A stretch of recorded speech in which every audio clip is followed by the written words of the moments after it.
gente que no vende patria. Buenos días, bienvenidos a Sin Fronteras. Hoy es viernes 15 de enero. Muchas fechas hoy, muchos aniversarios. 15 de enero de 2021, con Carlos José Hurtado y con Luis Enrique Guerrero, cuando son las 6 de la mañana con 30 minutos. Sin Fronteras, la revista, con William Griggs Vivado, en la primerísima 91.7 y 105.3 FM. 6 de la mañana con 34 minutos. El día miércoles falleció uno de los más relevantes jefes del Ejército Popular Sandinista en la guerra contra Estados Unidos en los años 80. Mayor retirado en los años, en el 1990-91. Estamos hablando de César Augusto Castillo Flores, quien adoptó como propio su seudónimo Nelson. Era conocido como Nelson Castillo.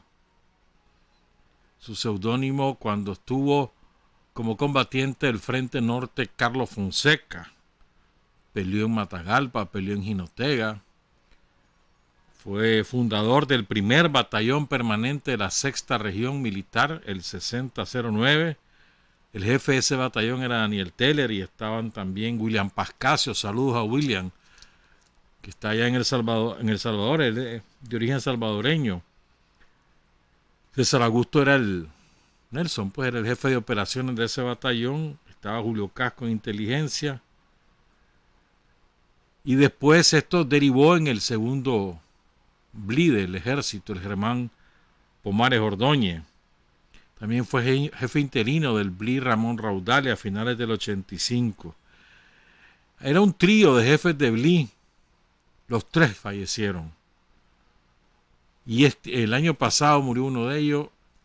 En 1989 murió en una emboscada el primero de ellos, el mayor Francisco Javier Hidalgo, muy querido, el más querido de los jefes militares en el municipio de Yalí. También murió el año pasado el Chaparro Frank, Luis López, teniente coronel en retiro.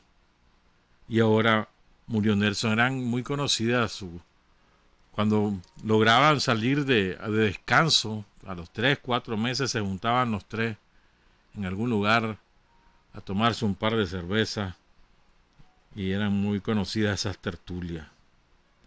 Saludos a su familia. Él fue sepultado ayer en el municipio del Jícaro. Antier. Murió el martes y antier fue sepultado en el municipio del Jícaro, en el departamento de Nueva Segovia. Saludamos a su familia ahí en Estelí, donde él residía. Hoy son dos fechas, dos efemérides. Ando burro hoy. Dos efemérides. La caída de Leonel Rugama, junto a dos compañeros más, y el asesinato de Rosa Luxemburgo, una de las más lúcidas revolucionarias contemporánea de Lenin. Polemizó con Lenin, de esa estatura era Rosa Luxemburgo. A mí me marcó mucho un libro que yo leí de ella, que eran Cartas de Rosa Luxemburgo, un libro precioso. Allá hace muchísimos años leí ese libro, pero desde entonces quedé prendado con el pensamiento de Rosa Luxemburgo. Y vamos a hablar ampliamente de Leonel. Vamos a apoyarnos en el formidable libro de Teófilo Cabestrero. Como el año pasado, al final del año pasado, leímos un pasaje donde Doris Tirino recordaba a Leonel Rugama. Ahora vamos a leer otros recuerdos de cómo marcó la vida de Leonel Rugama a muchísimas personas.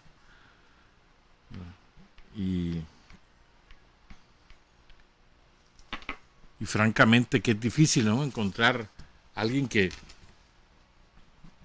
marque tan profundamente, ¿no?,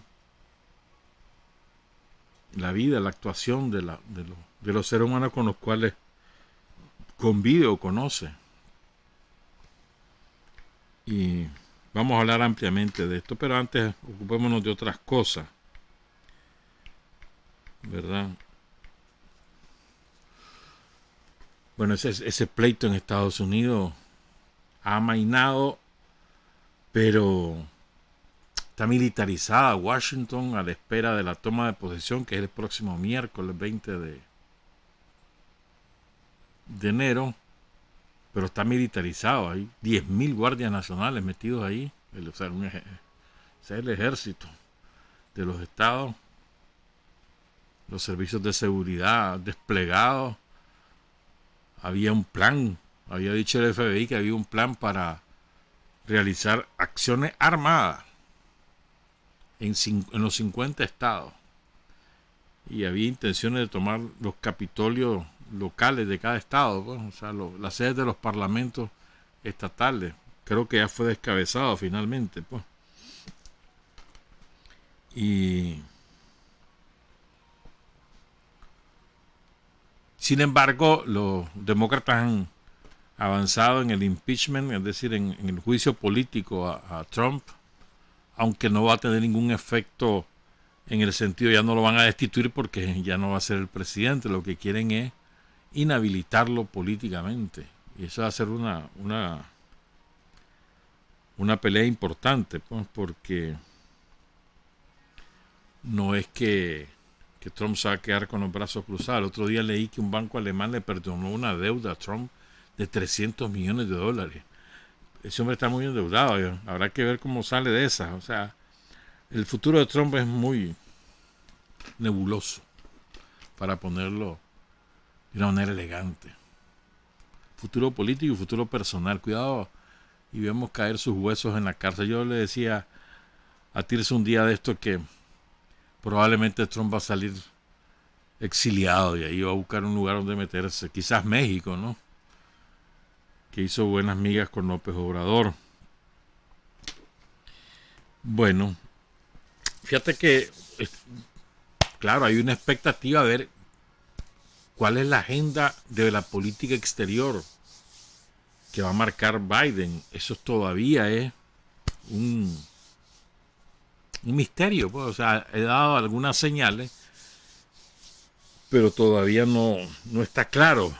No está claro también qué tanto énfasis le dará en su trabajo a la política exterior, habida cuenta de los gravísimos problemas domésticos que tiene ante sí. Sin embargo, Trump le ha ido dejando el campo minado, porque estamos hablando de que ha reforzado sanciones contra Irán, contra Rusia, contra China, contra Venezuela, contra Cuba. Cuba hizo una barbarie, la incluyó en la lista de países que patrocinan el terrorismo, cuando si hay un país que se puede ufanar de jamás haber apadrinado terrorismo, es precisamente Cuba. Es el odio a Cuba, pues toda la gusanera pegada ahí a Trump. Seguramente algo hará contra nosotros también antes de irse. Entonces uno siempre se pregunta, hombre, qué afán el de estos jodidos gringos, ¿verdad?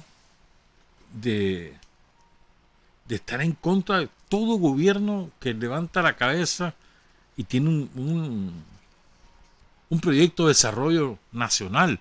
No estoy hablando precisamente solo de gobiernos de izquierdas revolucionarias, sino gobiernos de talante progresista que adoptan un proyecto de desarrollo nacional. Y fíjense bien, siempre apenas esos gobiernos van teniendo un éxito económico y social y van mejorando la calidad de vida de sus ciudadanos, entonces empieza la guerra despiadada de los yanquis. Y hay que sacar la suma. 1 más 1 son 2, hermano. La razón principal es que el imperialismo no puede permitir que un sistema de gobierno que no obedece a sus dictados y que no se apega a los dogmas neoliberales no puede permitir que ese tipo de gobiernos tengan éxito porque se convierten en alternativa y mal ejemplo. Y repasen donde quiera que ha ocurrido. Miren, en Ecuador hubo un gobierno progresista, que fue el de Correa. Progresista. E hizo un proyecto de desarrollo nacional relevante, con importantes logros. La guerra se la hizo por la vía de las petroleras, no llegó a desarrollarla, pero tenían su topo, que era Lenín Moreno. Y apenas llegó, descabezaron todo el proyecto nacional de desarrollo en el Ecuador y lo convirtieron en una piltrafa como economía. Una crisis pavorosa la que hay ahí. Argentina, lo mismo le hicieron a la Cristina, nada más que a la Cristina se la enfilaron por la vía judicial. Los derrotó la Cristina en la urna. Y ahora se la están haciendo a Alberto Fernández. López Obrador. Recuerden, el sistema opera como sistema. No solamente es el poder político que le ejerce el presidente, el sistema. El sistema se la está haciendo a López Obrador. Está preparando todas las condiciones. Con una potente burguesía mexicana que es apátrida, que es parásita, que es corrupta hasta lo último, hasta la última uña de cualquiera de los pies. Entonces, ¿y por qué razón López Obrador está teniendo un éxito relevante en la lucha contra la corrupción, en la mejora del nivel de vida, de la calidad de vida de los mexicanos? No ha resuelto nada aún, pero va en ese camino. Y es un camino alternativo. ¿Por qué no la hicieron a nosotros? ¿En qué momento no la hacen? Cuando mejor nos iba en la economía. ¿Lo recuerdan? Cuando mejor nos iba. Tras la segunda victoria electoral de Daniel en las elecciones de 2016, en 2017 empiezan las presiones directas de los yanquis a los magnates que rompieran el acuerdo con el Frente Sandinista. Con la famosa Nica Act, etcétera, hubo cabildeos y no sé qué de los propios magnates y los yanquis le dijeron: sálganse o vamos contra ustedes. Les dieron un ultimátum y aquellos que son cobardes y genuflexos pues rompieron. Y rompieron no en abril de 2018, rompieron desde diciembre de 2017. ¿Verdad? Que empezó a tener distintas manifestaciones en el salario mínimo, en el INSS, en otros lados. En los espacios donde ellos tenían presencia directa, institucional, ahí se empezó a reflejar que ya que habían cedido a las presiones de los yanquis. Pero era cuando mayor éxito tenía Nicaragua en la economía. Y había perspectivas de incrementar el crecimiento hasta llegar al 7% en el 2019, 2020. Y miren cómo estamos ahora. Pues ahora también está la pandemia. Sin Fronteras, la revista con William Griggs Vivado. En la primerísima 91.7 y 105.3 FM.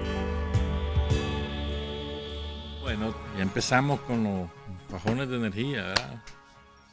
Este año íbamos invictos. Que es culpa de René Cano. ¿No? Bueno, un bajón de energía eléctrica, salimos del aire, aquí se apagó el aire, se apagó la computadora, se apagó la cámara, se apagó la consola. Pero bueno, ya estamos de nuevo. Les decíamos entonces que siempre el propósito de los yanquis es destruir aquellos gobiernos que empiezan a tener un éxito económico al margen de sus políticas, desobedeciendo sus dictados.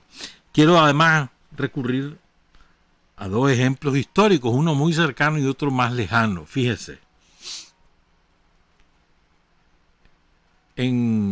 cuando triunfa la Revolución de Octubre,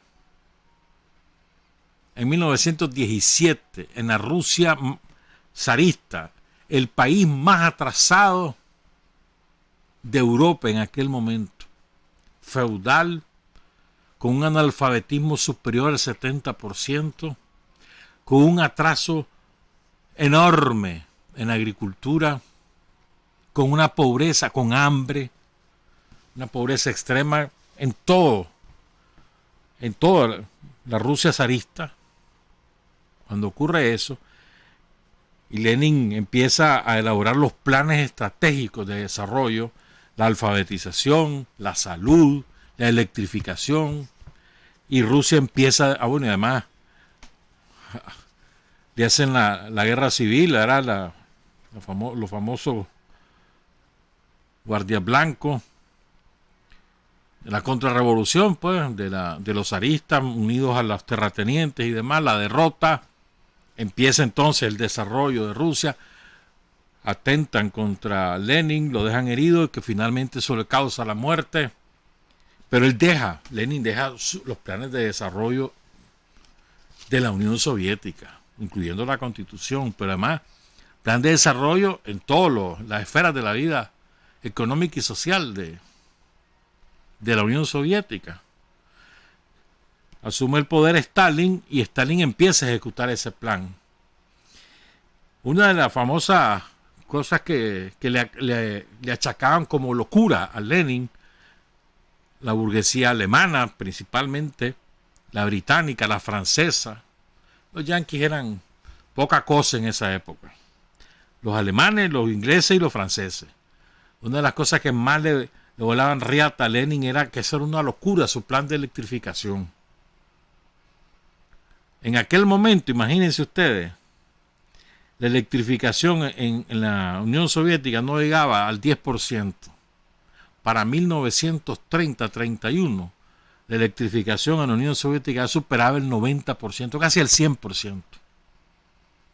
Inglaterra, que era una potencia, no llegaba ni al 70% de la electrificación. Inglaterra. Y la industria empieza a desarrollarse de manera exponencial, la industria propia, industria pesada. Revolucionan el agro, la campaña de alfabetización es un éxito total, la reforma agraria, empieza un desarrollo brutal en la Unión Soviética, en todas las esferas de la vida económica y social. De manera de que ya, y además con aquel gigantesco territorio, las riquezas que tiene Rusia, se chiviaron la burguesía británica, la inglesa, la alemana y la francesa, y son ellos los que toman la decisión de hacerle la guerra a la Unión Soviética. Los alemanes con la vía de Hitler, pero Hitler estuvo siempre respaldado por la gran burguesía alemana. Eso está harto demostrado. Nunca fueron juzgados, por cierto, los dueños de la Mercedes-Benz o de la Volkswagen o de la Siemens o de las tantas empresas que habían en Alemania en aquella época. Fueron cómplices de Hitler. Y ellos fueron cómplices de Hitler porque su objetivo era impedir que Rusia se desarrollara, que la Unión Soviética se desarrollara. Y le hicieron la Segunda Guerra Mundial. Y ya conocen ustedes la historia de lo que ahí ocurrió. 30 millones de soviéticos ofrendaron su vida por la libertad del mundo ante la atrocidad que cometió Hitler, aquella barbarie de asesinar a 6 millones de judíos por el hecho de ser judíos. ¿Verdad? Les robaron todas sus propiedades, sus riquezas. No solo asesinaron a las personas, sino porque además ahí sobre la base del saqueo de las riquezas de los judíos, que eran gente que tenía dinero, manejaba mucho dinero, sobre esa base se construyeron múltiples fortunas en Europa. Fíjate bien. Entonces, el odio a los judíos también era el odio a los comunistas y el odio a los soviéticos. Y a Hitler nunca le dijeron nada de verdad porque querían que destruyeran la Unión Soviética.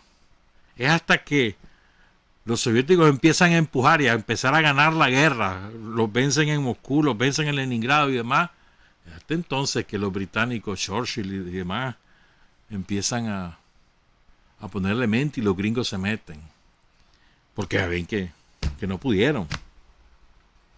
Y luego está el ejemplo de Cuba.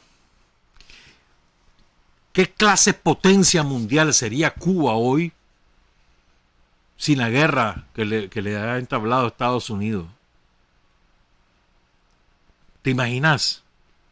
O sea, el otro día leía a alguien que las pérdidas reales de Cuba ya llegan al billón de dólares. Billón, no millón, billón. O sea, 1.000 millones de millones. En estos 60 y pico de años de guerra de Estados Unidos. Ustedes se imaginan, sin la guerra, ¿dónde estaría Cuba? Si hoy Cuba es líder continental en la medicina, si es líder mundial en biotecnología, si es el país de América Latina que tiene mayor índice de graduados universitarios per cápita, ¿se imaginan dónde estaría Cuba? O sea, además, su presupuesto lo hubiera dedicado no a estarse defendiendo y tener la defensa armada preparada para cualquier momento, sino para desarrollar el país. ¿Y por qué lo hizo? Porque no era posible que ahí, a 90 millas de Florida, hubiese un régimen comunista que se preocupara por la gente y que desarrollara el país sin depender de Estados Unidos, sin permitirle a las grandes empresas norteamericanas sacar provecho de esa situación. Pero yo siempre me he puesto a pensar, ¿dónde estaría Cuba? Cuba probablemente sería ahorita, en el índice de desarrollo humano, sería primero o segundo lugar mundial.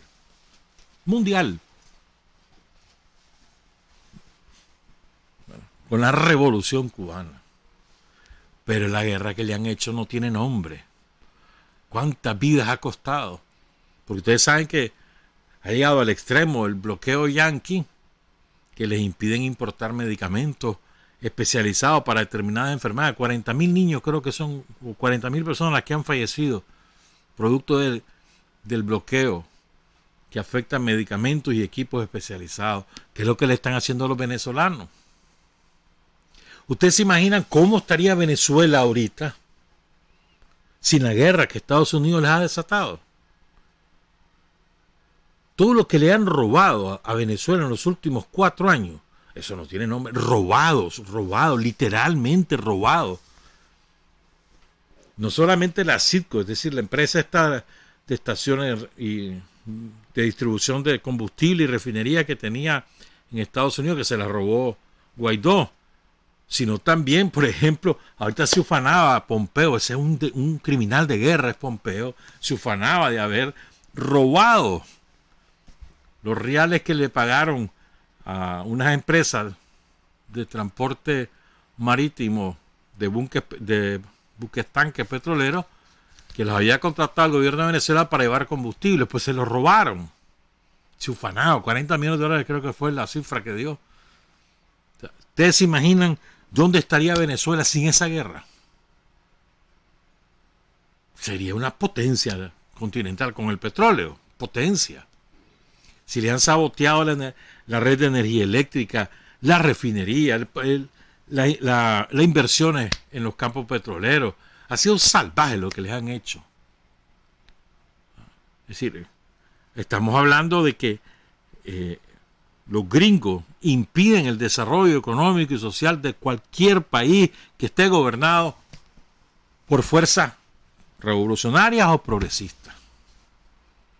A lo largo de la historia lo han hecho siempre. ¿Se acuerdan Grenada? Grenada, la islita esta de 100 y pico mil habitantes aquí en el Caribe. El aeropuerto que estaba construyendo Cuba en Grenada, los gringos sabían que era un aeropuerto que no era ninguna base militar, inventaron que era una base militar soviética porque sabían que con ese aeropuerto Grenada se iba a desarrollar. Iba a ser una potencia turística en el Caribe. Estaba la alfabetización, etcétera. Había un montón de cosas, de programas que hacía Maurice Bishop y tenían que destruirla.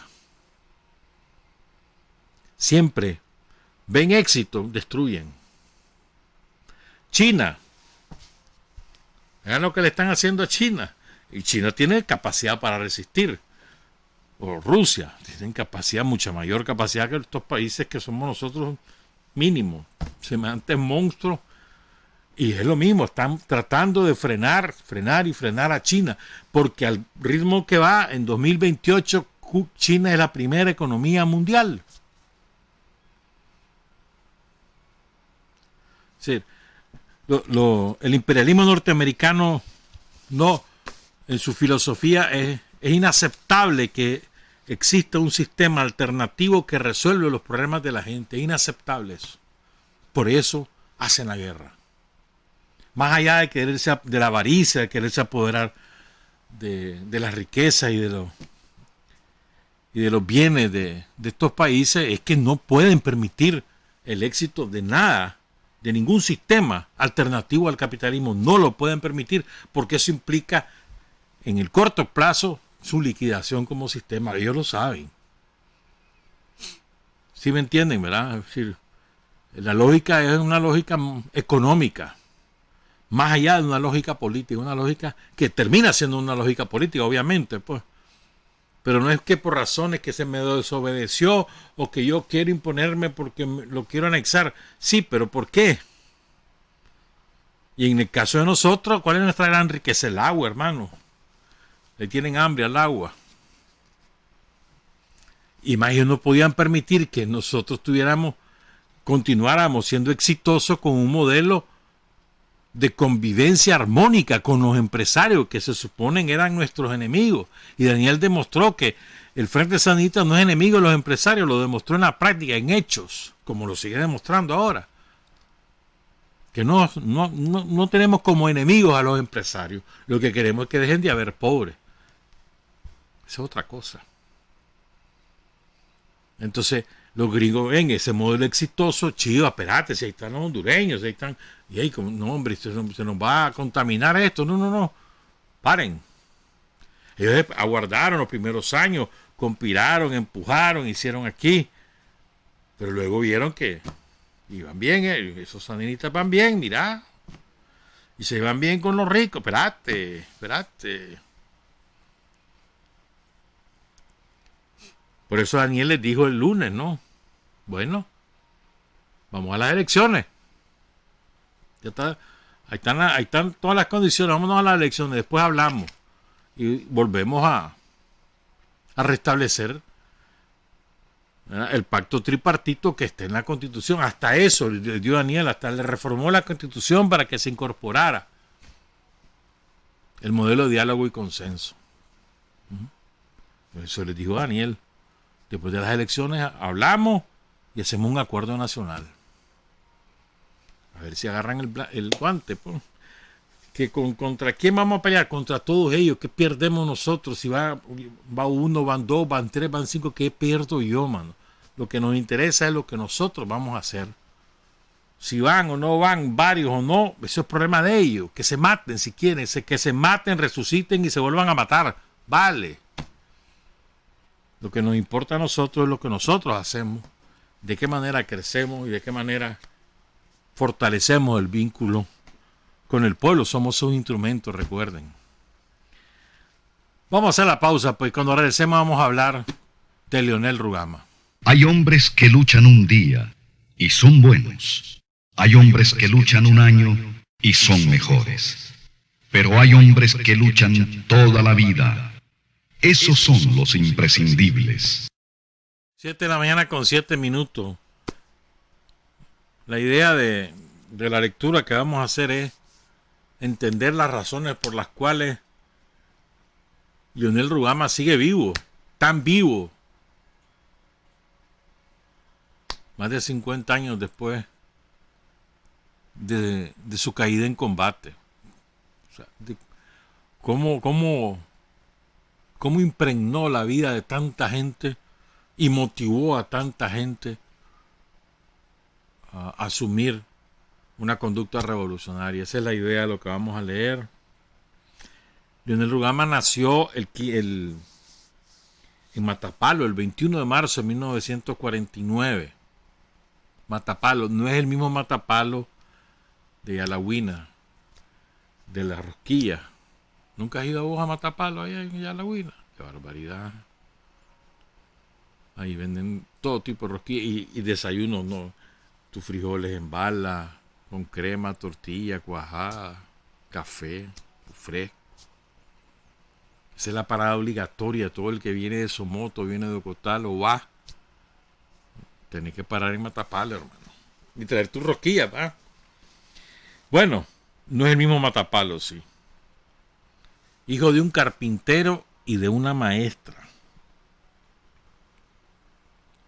Abandonó la primaria, se puso a estudiar de manera autodidacta porque era muy pobre.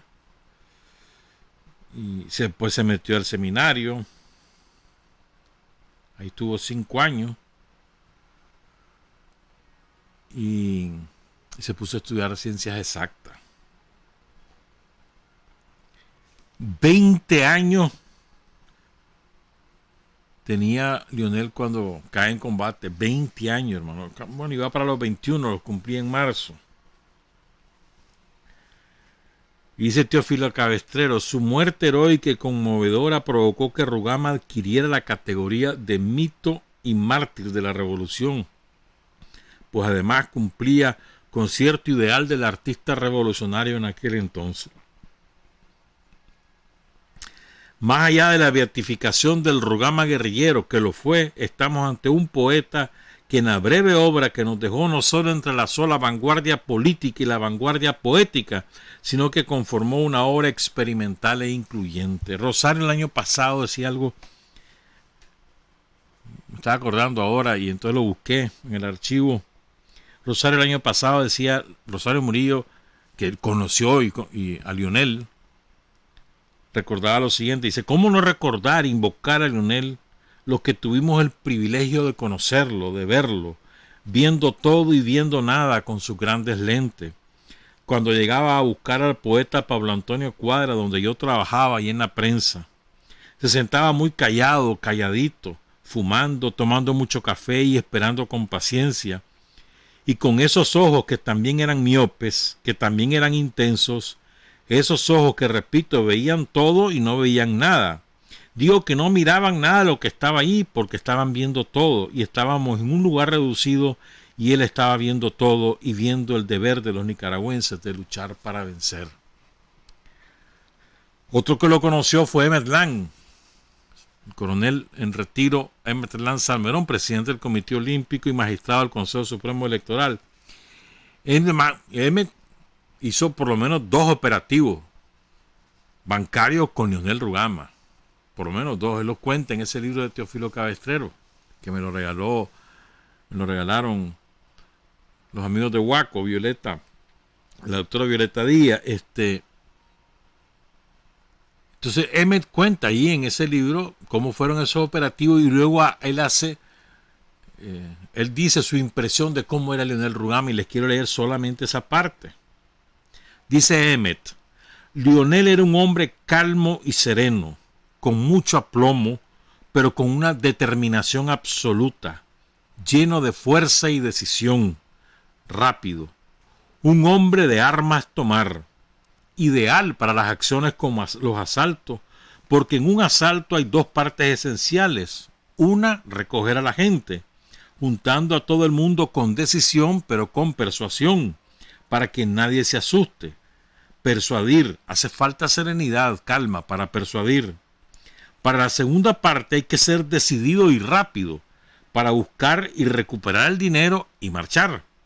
Había que ir con una gran preparación mental y física, con decisión y serenidad, dominio y rapidez. Lionel tenía esas cualidades en grado máximo. Él era un autodisciplinado lleno de vida, que despertaba vida.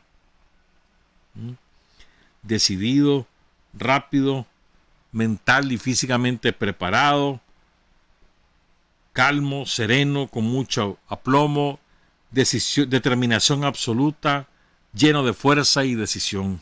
Cualidades que resalta el coronel Emmet Lang de Lionel Rugama. Y ahora les voy a leer una parte de este libro, a ver hasta dónde llego, ojalá que podamos hacerlo completo. De las páginas 289 a la 309 del libro de Teófilo Cabestrero que se llama Lionel Rugama, el delito de tomar la vida en serio, publicado por la editorial Nueva Nicaragua, creo que en 1989, si mal no recuerdo, allá durante la Revolución de los 80. Empiezo. Leonel iba entrando en contacto con nuevas gentes. Diversas personas se convertían en testigos de algún fragmento de la vida de Leonel Rugama en Managua o en León, dentro y fuera del Frente Sandinista, porque él frecuentaba varios ambientes en los que aparecía y desaparecía sin que nadie sospechase nada de las otras vidas de Leonel Rugama. Tenía 19 años. El Frente Sandinista inauguró en 1968 con algunos compañeros la vida del doble clandestino, explica el coronel Leopoldo Rivas Alfaro y comandante guerrillero. Hubo algunos que, además de sus actividades clandestinas y aún siendo cuadros del frente, empezaron a participar con su fachada legal, con su vida personal propia, en diferentes sectores estudiantiles, obreros y profesionales. Uno de esos compañeros fue Leonel Rugama, quien cuando se liga orgánicamente al FSLN se involucra también en el sector estudiantil y frecuenta a los artistas en sus propios ambientes, donde se le encomienda hacer contactos. Otros compañeros también cumplieron ese trabajo sin llegar a conocerse con Leonel.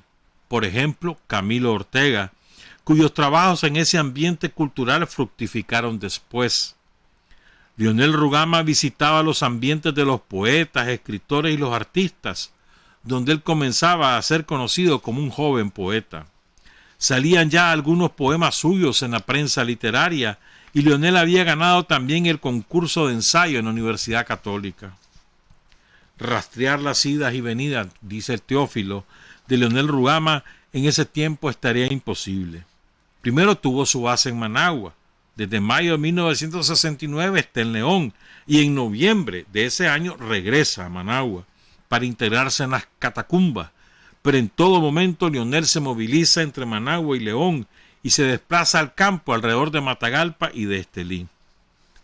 Cuando yo lo conocí en 1969, refiere René Núñez, otro dirigente sandinista con quien Leonel Rugama vivió en estrecha relación por aquel entonces, Leonel era legal, pero hacía tareas clandestinas con Julio Buitrago, con Marco Rivera, con Alessio Blandón.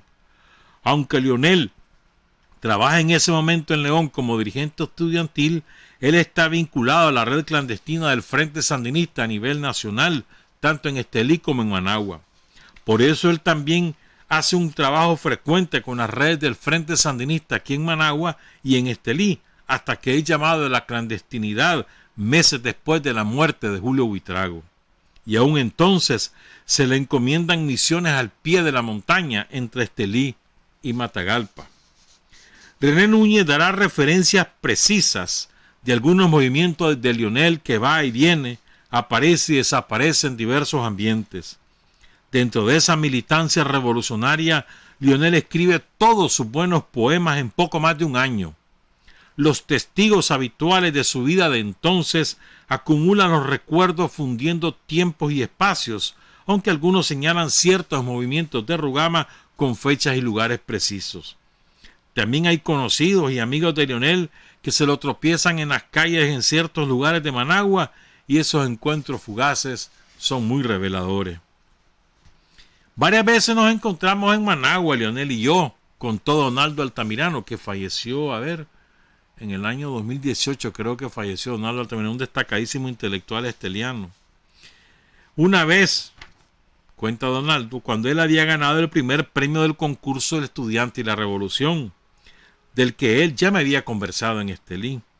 Esa vez, dice Donaldo, Leonel me buscó en Managua porque quería que fuésemos juntos donde Beltrán Morales, otro gran poeta ya fallecido, uno de los organizadores del concurso y miembro del jurado. Fuimos y presenté a Leonel Rugama y a Beltrán Morales. Otra vez nos encontramos en la cafetería La India. También lo llevé a presentarlo a Pablo Antonio Cuadra. No era yo mayor amigo de Pablo Antonio, pero fui un contacto para Leonel porque yo trabajaba para Pablo Antonio. Le hacía trabajos y le hacía ilustraciones para la prensa literaria. Otro día Yo andaba en compañía del poeta Carlos Rigby, fallecido en el año 2017. Se apareció Lionel y los presenté a los dos, a Lionel y a Carlos, y nos fuimos a almorzar juntos. Rigby recuerda aún lo que comimos. Recuerda, dice, en presente, él está mirando porque esta entrevista es del 88, 89. Tiene mayor memoria que yo para algunas cosas. Yo solo recuerdo el lugar donde comimos. Debo decir que para entonces Lionel ya solo bebía café. Cuando él se metió en su lucha, dejó de tomar. Ni un trago se echaba Lionel.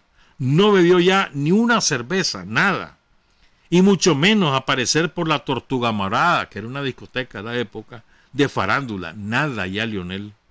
Llevaba una vida muy austera, muy entregada. Una tarde hasta me llevó a una casa de seguridad donde él estuvo clandestino. Fuimos, conversó con la señora de la casa y regresamos. En todos esos encuentros en Managua con Lionel, no hablamos nunca de sus actividades clandestinas, dice Donaldo Altamirano. Era un acuerdo tácito. Yo no le preguntaba y él no me hacía comentario.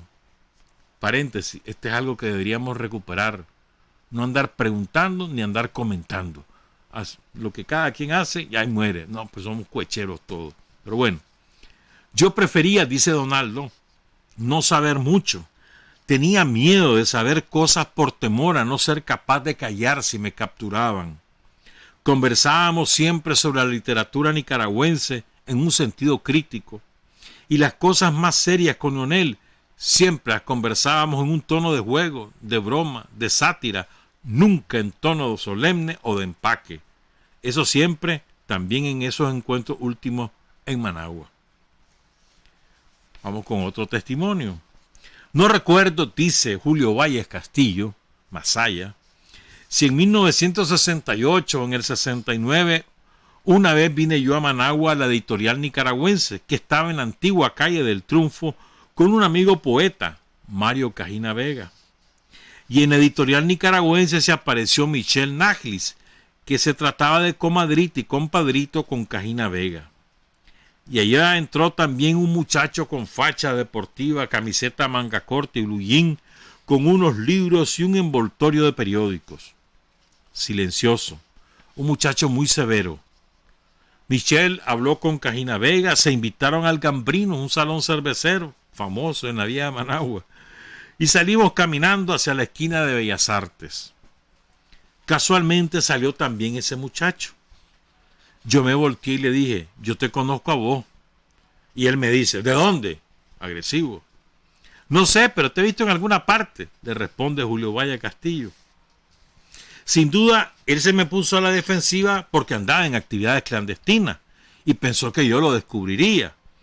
Pero yo no tenía la menor intención ni la menor conciencia de descubrir a alguien que andaba clandestino. Yo me fui fijando y pensando. Y cuando vamos a bajar la acera para cruzar la calle, él hace el mismo gesto que yo vi hacer a un seminarista que fue a comulgar en la misa de los votos de Madre Cecilia y que me llamó mucho la atención porque era la primera vez que yo veía a alguien comulgar de pie y no de rodillas. El pie hacia adelante un poco inclinado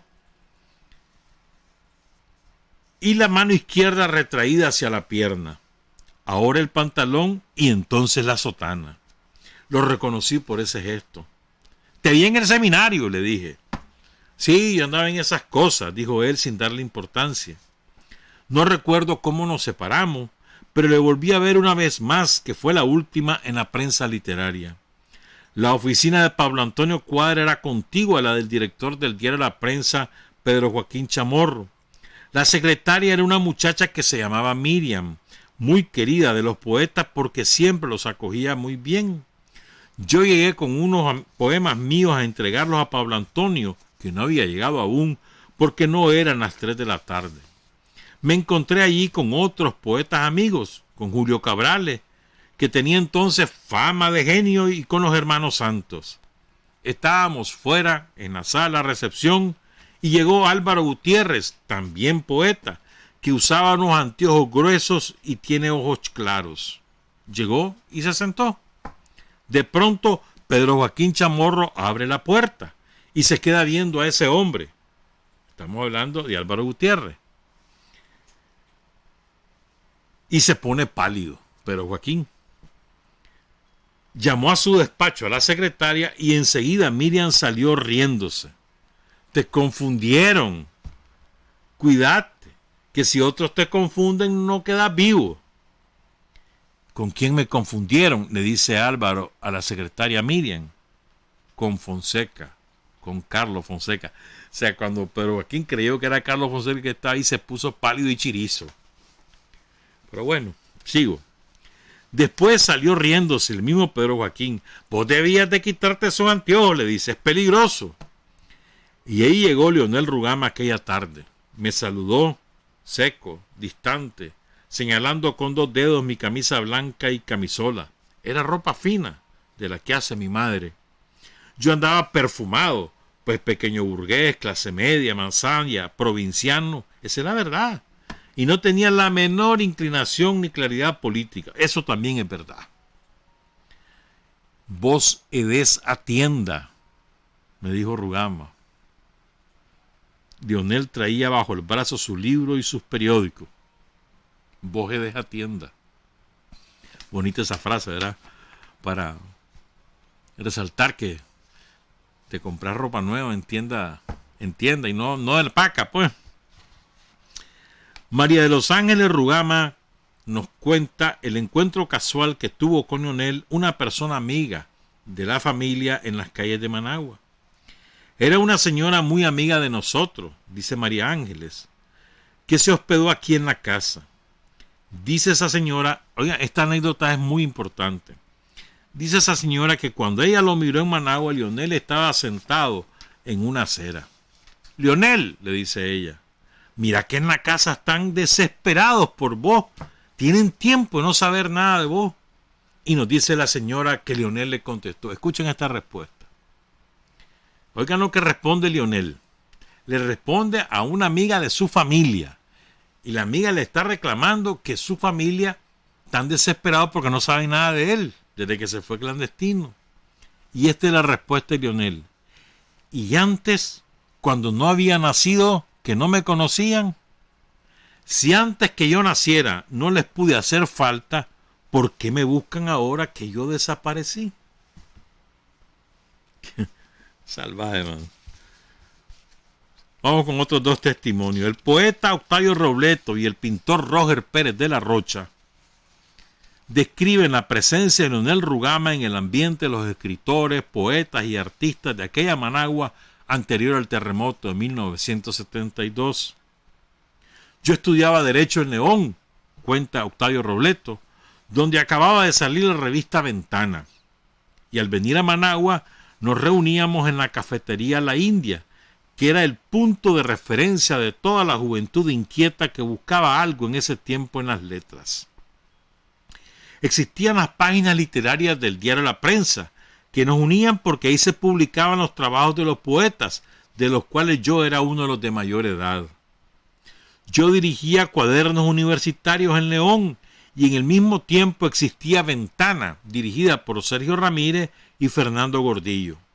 Y se buscaban colaboraciones entre los jóvenes pintores, poetas. En la India, la cafetería, nos veíamos todos.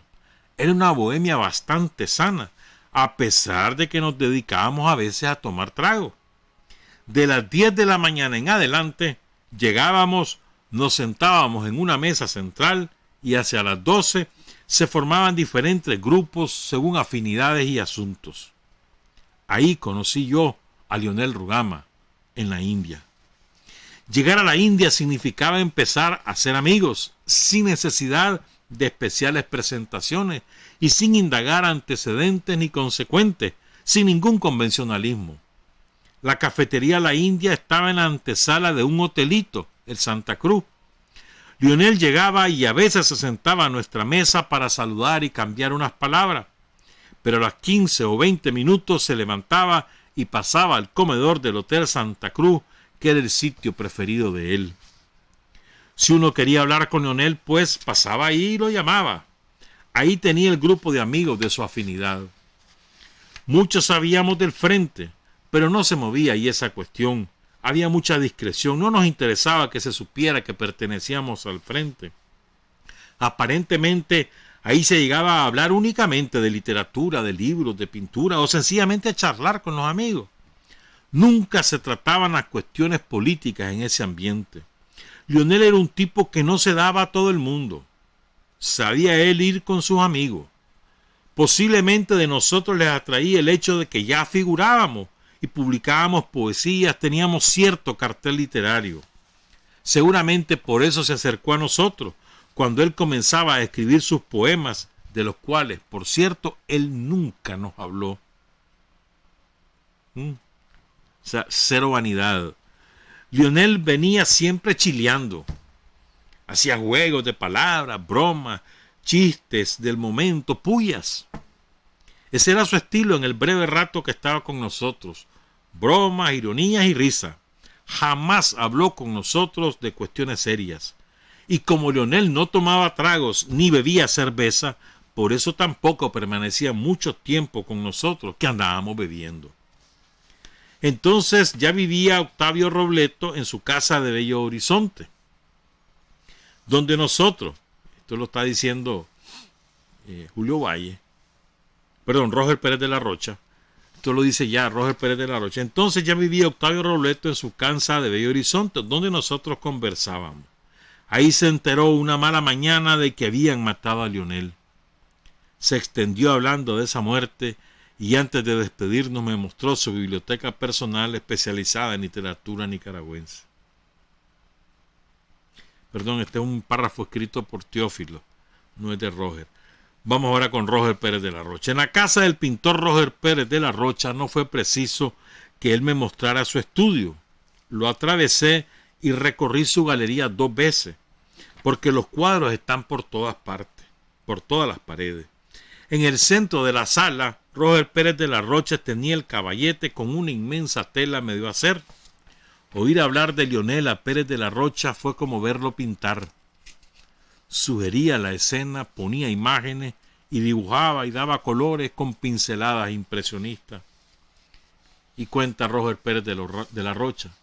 En los años 68 y 69 se da un auge entre los estudiantes que teníamos por herencia el empuje de los mártires de León del 23 de julio de 1959. Dentro de los estudiantes se está gestando el FSLN. Ahí está el Frente Estudiantil Revolucionario. Los pintores participábamos en el FER. Yo anduve en la campaña de Edgar Munguía, cuando le ganamos a los somocistas y a los socialcristianos de entonces, que también eran somocistas. Está la gente en León y también hay gente en Managua. Por entonces me tocó conocer a Leonel Rugama en la cafetería La India. Aquel día tomamos café. Era serio y desbordante de humor. Yo sabía que Lionel andaba en sus asuntos, pero como era más saludable saber menos, no preguntaba por sus asuntos. Era mejor. Se trataba de ser lo más compartimentado posible, por razones de vida.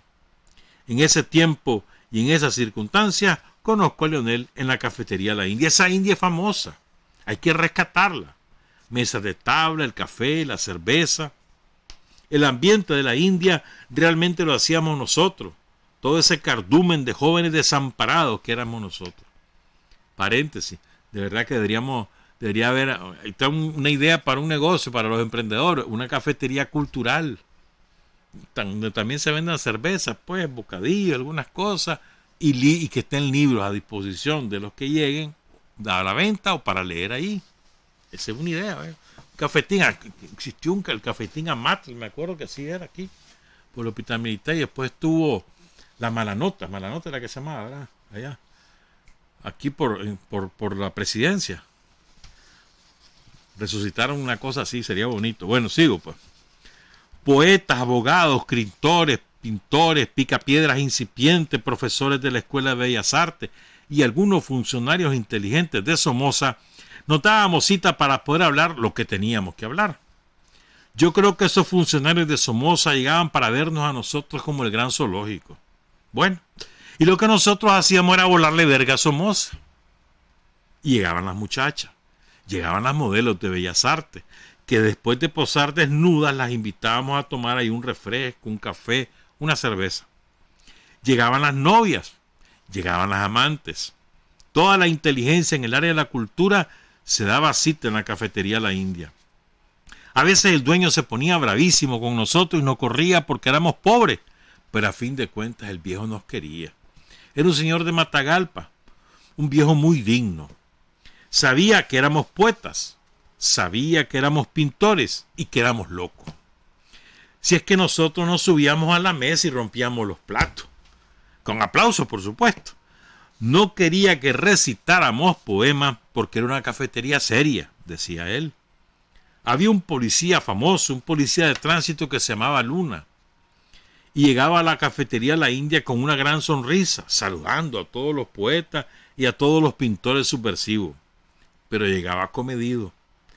Él ya sabía que éramos sandinistas, pero no había pruebas. Y estábamos diciendo que no, que a la mierda. Nadie más que ellos llegaba allí. Ah, no, ahí no entraba la guardia, porque era territorio liberado la cafetería La India.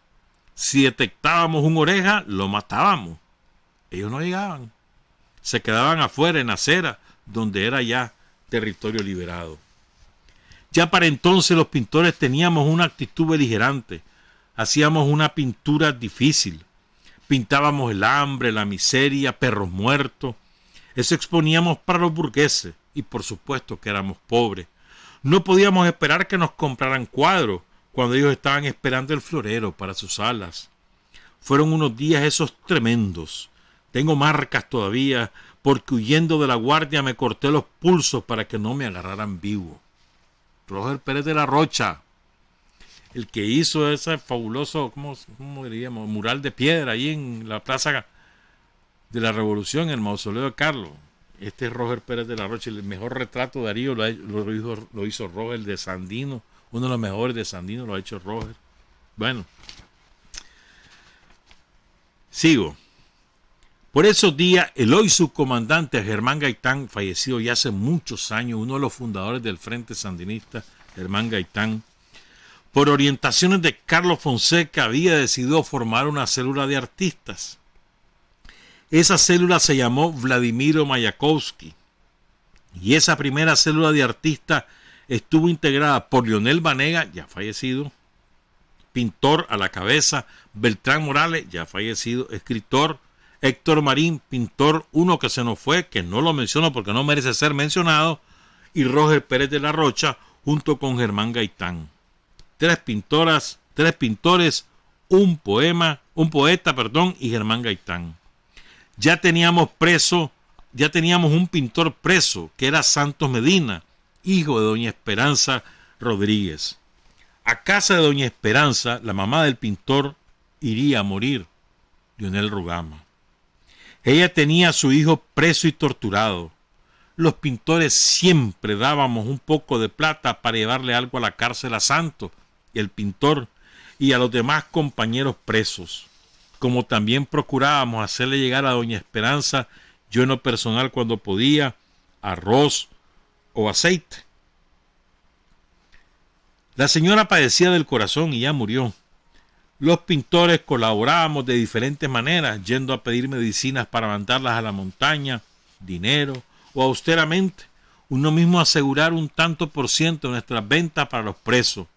Y fue así que se hizo la pintura nicaragüense, que estaban haciendo en condiciones heroicas en medio de la pobreza.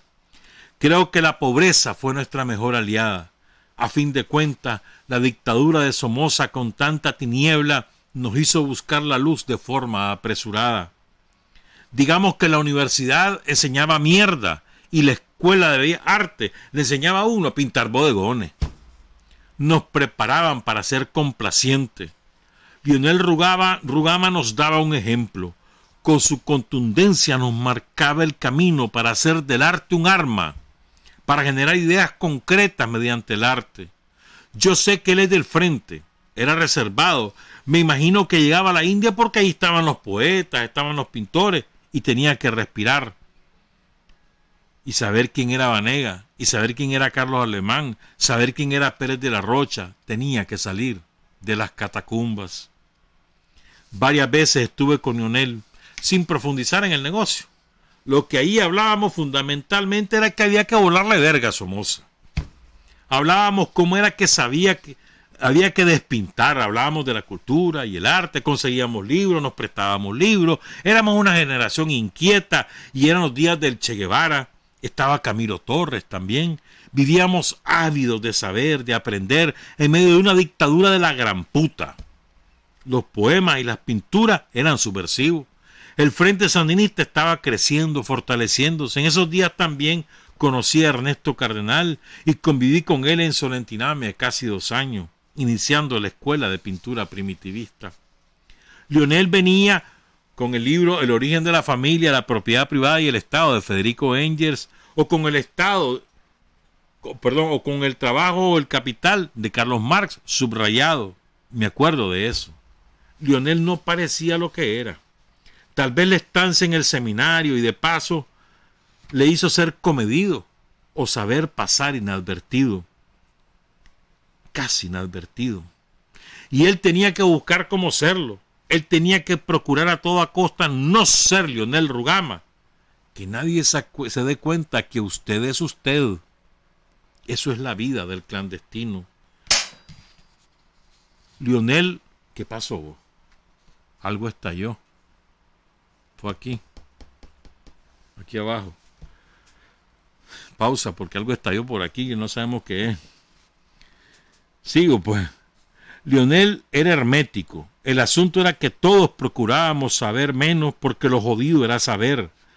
Tu vida es la tuya, pero si sabes más, pones en riesgo la vida de los compañeros.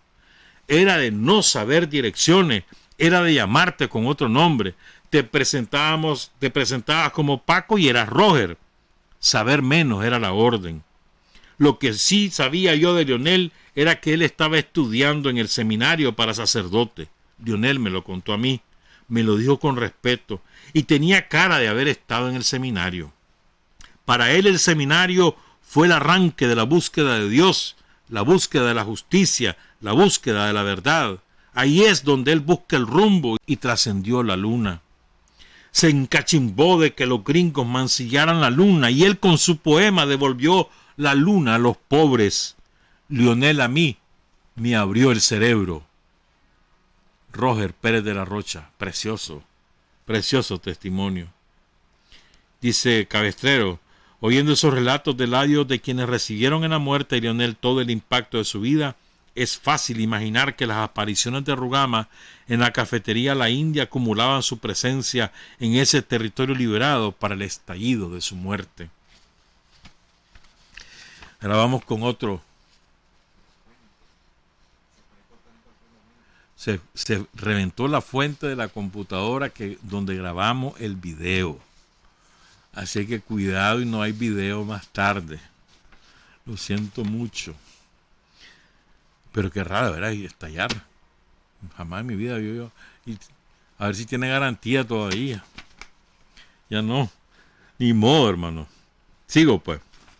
Vamos ahora con este testimonio que es también maravilloso, de Carlos Alemán Ocampo. Un saludo a Carlos Alemán. Allá vive en Bilwi. Es que probablemente el de mayor impacto este testimonio, el de Pérez de la Rocha y el de Carlos Alemán. A ver si nos da tiempo. 7:42. Llevándome a lugares distantes que ya no existen, Carlos Alemán Ocampo abrió el más feliz preámbulo a su relato, aunque para mí aquello había comenzado de una manera misteriosa. Nunca nos habíamos visto, dice Teófilo. Nos citamos frente al cine Altamira porque muy cerca de ahí yo le iba a escuchar de 11 a 2:30 de la mañana. Él se presentó en una camioneta amarilla, me invitó a subir y se internó por el laberinto de las calles circulares de la colonia, en dirección opuesta a la que yo le señalaba. Primera sorpresa. La segunda sorpresa fue ver que detenía la camioneta ante algunas casas de la colonia de Altamira y él descendía a repartir huevos y pollo. Producción familiar en tiempos de escasez, decía. Había que aprovechar y había que repartir. Cuando él agotó los pollos y los huevos, yo ya me había adaptado al solidario oficio del repartidor, me dijo, no he podido dormir en toda la noche. Removido de que me llamó usted ayer, pidiendo mi testimonio sobre Lionel. Tercera sorpresa. No capté el alcance de lo que me decía aquel hombre de estatura media, cabello y bigote gris, nariz ancha y ojos un poco saltones, que sentado al volante de su camioneta me alejaba del lugar donde iba a entrevistarlo. Y dice Carlos Alemán: nunca he dado mi testimonio sobre Lionel a los periodistas que me lo han pedido. ¿Por qué?, le pregunto. Dice Teófilo: porque Lionel llegó a ser parte de mi vida, tan personal que entregaría algo demasiado mío. Y lamentó que algunos hablen de Lionel sin haberlo conocido, propalando falsedades. Le aseguré que por eso buscaba yo a personas como él que fueran sus amigos. Si le ha costado el sueño de una noche, añadí, ya no se quede callado por Lionel. Ya estábamos fuera de la colonia Altamira. Salíamos a la carretera Masaya y nos alejábamos. ¿A dónde vamos ahora?, le pregunté, intrigado. A los lugares distantes que ya no existen, respondió él con decisión. Necesito volver al pasado y es bueno que usted vaya allá al pasado. Y entonces me sentí llevado hacia Leonel Rugamo. Llegamos a las ruinas de los grandes edificios en la vieja Managua, cuenta Teófilo Cabestrero, cuyos muros y estructuras semiderruidos son como esculturas sísmicas que cobijan familias sin viviendas. Y por entre los nuevos parques y edificios remozados fuimos hasta el fondo, hasta la Casa Central de Correos y Telecomunicaciones, Telcor. Carlos Alemán Ocampo parqueó allí su camioneta amarilla y caminamos. Me mostró los puntos exactos donde se alzaban la Escuela de Economía, el Diario La Prensa, la Escuela de Bellas Artes y la Cafetería La India, todo en torno a Telcor. Este recorrido, dice Carlos Alemán, lo hacíamos Lionel y yo casi a diario. De la Cafetería La India aún se vio un pedazo de muro a ras de tierra pintado de rojo burdeos. Yo presenté a Lionel en la India y en la prensa literaria, decía Carlos Alemán, mientras caminábamos por el trazado de las antiguas calles asfaltadas, bordeadas ahora ya de hierbazales que crecen, se secan, rebrotan y vuelven a crecer en los solares baldíos, refugios de pequeñas alimañas. Aquí vivía yo, dijo Carlos Alemán Ocampo al pie de un predio con restos de muros. Era una casa de 2 pisos donde estaba la pensión San Antonio, dice Carlos. Doblamos a la izquierda y de pronto llegamos a un pequeño parque desde donde se divisa una buena extensión de ruinas y solares que fueron calles y cuadras de viviendas y comercios. Junto al parque, al otro lado de la calle, queda en pie el campanario de una iglesia entre ramas de árboles. Este es el Parque San Antonio y ahí estaba la iglesia. El parque quedó intacto, está como entonces, decía Carlos Alemán, mientras miraba el suelo empedrado, el rústico jardín, el monumento, los recios árboles generosos en sombra y unas bancas de piedra. Aquí nos sentábamos Lionel y yo muchas veces. Conversamos horas y horas. Volvieron a existir para Carlos Alemán Ocampo los lugares distantes que no existen y para mí, dice Teófilo, nacieron a una extraña existencia abierta a la imaginación. Esa vuelta al pasado no acabó de liberar a Carlos Alemán Ocampo del bloqueo que le hacía retener su testimonio personal sobre Lionel Rugama. Aún me dijo al regresar, nunca he querido dar una entrevista sobre Lionel porque me incomoda hablar de él como sujeto histórico, cuando es un sujeto personal de mi propia historia, con bastante importancia para mi vida. Lo que unió esas dos historias rebrotó en las ruinas de los escenarios destruidos. Y para hablar de Lionel como habla un testigo, sin censuras, suelta la mente. Carlos Alemán Ocampo precisó hablar primero de sí mismo hasta decir lo que hizo en su persona Lionel Rugama. Y en esta parte, para abreviar porque nos queda poco tiempo, Carlos Alemán habla un poco de cómo se integró al Partido Socialista, al movimiento estudiantil, se fue a estudiar fuera del país, se salió del partido, lo sacaron del Partido Socialista porque él defendía la tesis de la lucha armada o de unirse al Frente Sandinista. También habló de su amistad con Fernando Gordillo, del FER, y entonces después que lo expulsan del Partido Socialista, la camarilla nefasta que había en aquel entonces cuenta Carlos Alemán Ocampo. Entonces, después de la expulsión, me acerqué al Frente Sandinista. El ser un dirigente estudiantil con largo historial de actividades y cargos y un intelectual reconocido por los escritos publicados me hacía sentirme importante y entré en la suposición de que el Frente me recibiría con honores, o poco menos. Los del Frente me dijeron que me iban a dar seguimiento y yo no entendí que esto era normal para entrar en el Frente Sandinista. Creí que no confiaban en mí y como estaba entonces demasiado creído de mí mismo, me desesperé. En esos días me casé y aquel fue un matrimonio frustrado desde el primer momento. Me sentí muy problematizado y todo eso me hundió. Ernesto Cardenal estaba abriendo Solentiname y yo me fui a Solentiname. Cuando todo ahí se fue organizando, pareció conveniente traer pinturas de allá, de Solentiname a Managua, y surgió la posibilidad de que yo tuviera un cargo en la Escuela de Bellas Artes, dice Carlos Alemán Ocampo. Yo hacía crítica de arte, escribía sobre pintura y Ernesto Cardenal y Pablo Antonio Cuadro estuvieron de acuerdo en proponerme. Entré para ese cargo, fui aceptado y pasé a ser asistente de la dirección con Rodrigo Peñalba. Así entré de lleno en el mundo de los pintores y de los escritores y organicé actividades con ellos en la Escuela de Bellas Artes. Pero yo vivía todo eso con cierto despecho, porque a lo que a mí me importaba en verdad era el mundo político, del cual me sentía fuera y marginado. Empecé a ser como el símbolo del despecho y del mayor escepticismo, y me hice alcohólico. Pasé desde el año 67 hasta el año 69 alcoholizado. Y cuando yo me encontraba en ese estado totalmente convencido de que estaba acabado para la política, entonces se apareció buscándome un muchacho que venía de Estelí y que era primo de Bayardo Gámez, un artista que yo conocía, que falleció hace poco tiempo, Bayardo Gámez. Ese muchacho era Leonel Rugama. Me pareció natural que supiera de mí por su primo y porque yo creía que habían de conocerme por mis escritos y por mis actividades políticas pasadas. Pero Leonel sabía de mí por el Frente, porque cuando Leonel viene a entrar en contacto con el mundo literario de Managua, él ya estaba organizado en el Frente y viajaba con frecuencia a León por eso mismo. Él se mantenía entre León y Managua.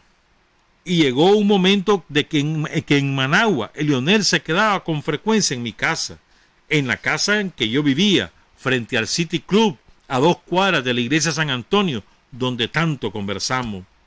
Yo lo llevaba a las tertulias del Café La India y a la prensa literaria.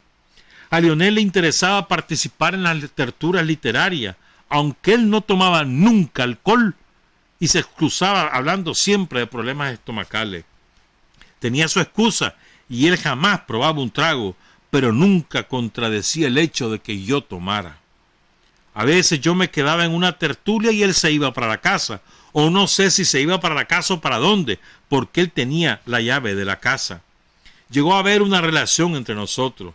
Incluso, como allí en la casa había solamente una cama, dividíamos el territorio de la cama. De ahí para acá duermo yo, y de ahí para allá dormís vos. Como yo me muevo mucho, una vez que él tenía mucho sueño me agarró la pierna. Yo me despierto y digo, ¿qué te pasa? Que me dejé dormir, dice él, que me estás pateando toda la noche. El vivir así comenzó a crearnos una amistad muy fuerte. Yo bebía diario, estaba alcoholizado, era dipsómano. ¿Por qué tratar de destruirte?, me dijo Leonel. ¿Qué voy a hacer?, le respondí. Nadie me cree, no soy nada, nada tiene sentido y no me queda más que hacer esto. Y él me pensó a plantear que las cosas no eran así, que yo tenía otros compromisos con la vida, que no me destruyera de esa forma. Solo hay 2 caminos, le dije yo, o soy del Frente o soy bolo. Entonces, me dijo Leonel, vas a dejar de tomar y te vas integrando al Frente. Por esos días se apareció Alfonso García, un compañero muy destacado en el Frente, de Huaco. Ya murió en los 80. Y me dijo que se iba a lanzar como candidato a secretario general de la Unión de Estudiantes de la UCA, que si yo lo quería acompañar en la papeleta. Le dije que no le iba a servir.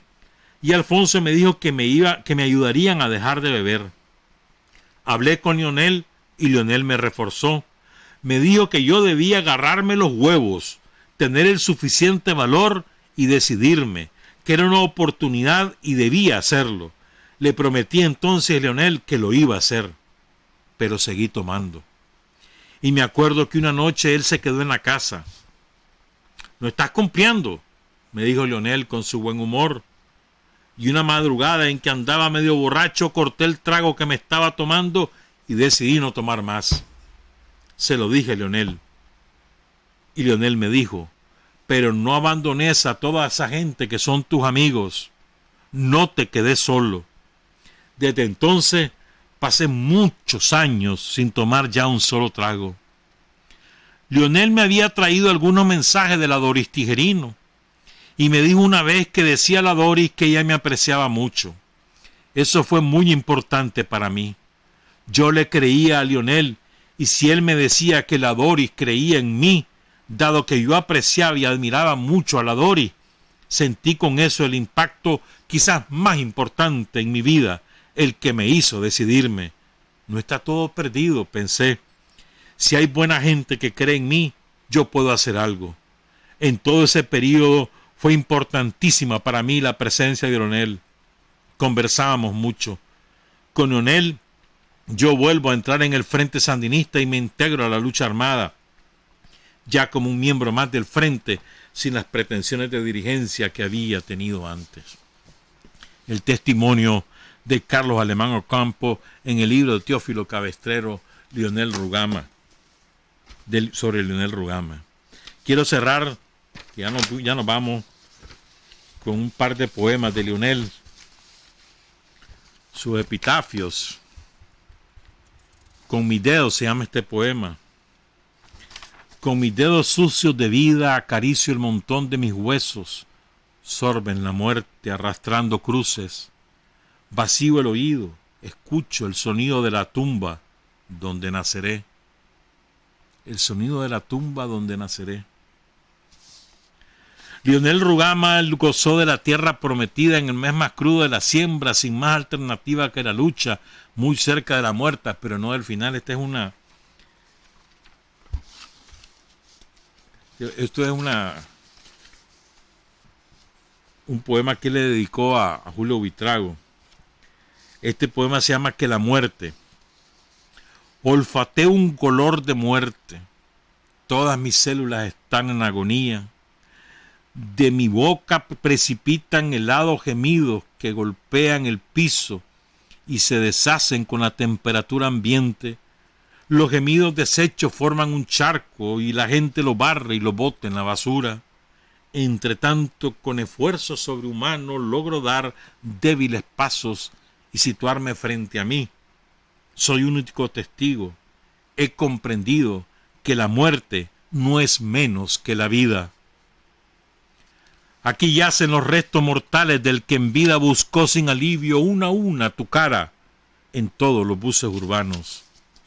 Leonel Rugama, héroe de la revolución, que cayó el 15 de enero de 1970 combatiendo contra un batallón de la Guardia Nacional allá por el periférico, y con él cayeron también los compañeros Roger Núñez Dávila y Mauricio Hernández Valdizón, dos chavalos también de la época, grandes compañeros.